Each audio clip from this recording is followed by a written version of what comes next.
प्यारे बच्चों, स्वागत है आपका मेरे YouTube channel relearn with doctor Ajay Jha में।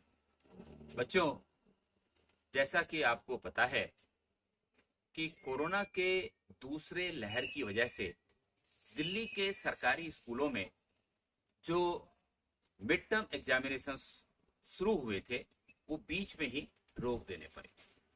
इसलिए ये वीडियो मैंने स्पेशली क्लास 9 और 11 के स्टूडेंट्स के लिए बनाया है, क्योंकि उनके मन में कई प्रश्न हैं जो वो लगातार मुझसे पूछते रहते हैं। तो मुझे ऐसा लगा कि आपके सारे प्रश्नों का जवाब एक साथ दे दूं।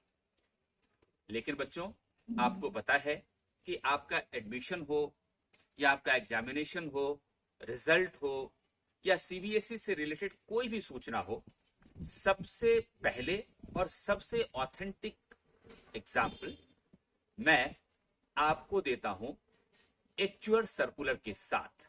इसलिए इस चैनल को सब्सक्राइब कर लीजिए, साथ ही बेल बटन जरूर दबा दीजिए ताकि आपको आगे आने वाले इस तरह के जो इंपॉर्टेंट वीडियोस हैं उनकी सूचना सबसे पहले मिल जाए और आप एक्शन ले सकें जो आपको करना है। आज मैं मुख्य रूप से 3 प्रश्नों के जवाब लेकर आया हूं।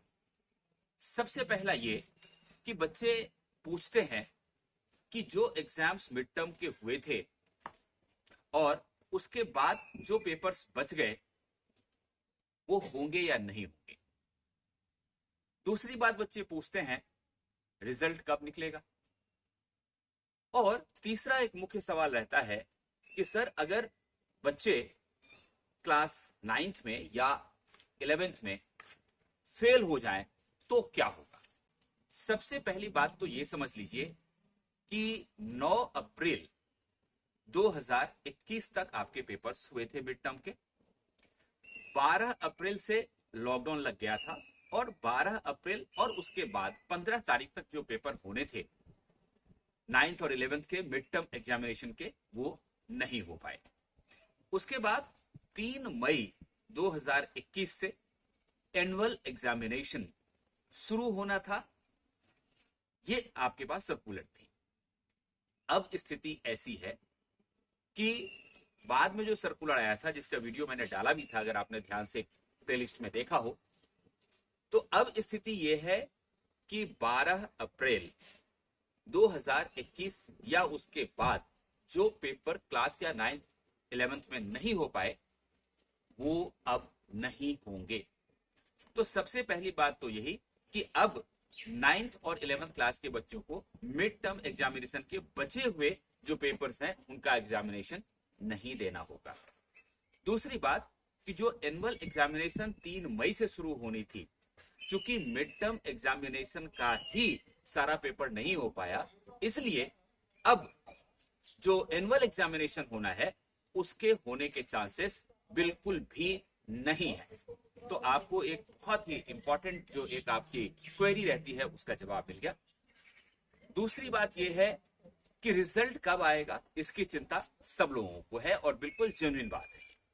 तो मैं आपको बता दूं कि डायरेक्टरेट ऑफ एजुकेशन ने जितने पेपर्स हुए हैं उनके मार्क्स मंगवा लिए हैं सभी स्कूलों से, और अब उन मार्क्स के आधार पर आपके एवरेज मार्क्स लगाए जाएंगे या जो भी फार्मूला उन्हें उचित लगेगा उस आधार पर आपका रिजल्ट बनाया जाएगा और रिजल्ट डिक्लेयर किया जाएगा।